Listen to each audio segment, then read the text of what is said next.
In this video, I am talking about what is object and what is standard object in the Salesforce. So objects are nothing but tables inside the Salesforce which will include fields.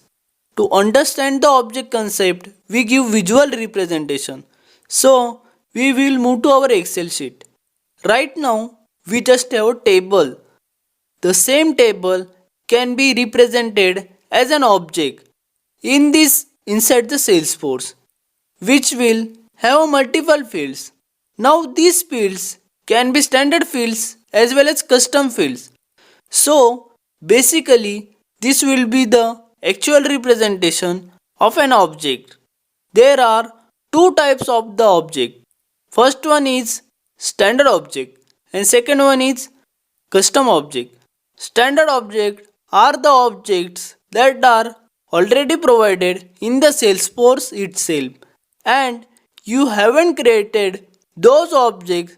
These are called as standard object. Examples of standard object is account, contact, cases, opportunity and leads. After that we open the setup page and going to object manager tab. So here you can see there are predefined objects provided by Salesforce. We haven't created these objects as well as you can reconfirm with the type that is standard object.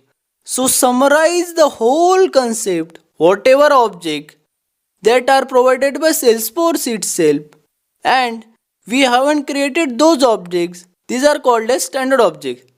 That's it for today's video. We will see you in the next video.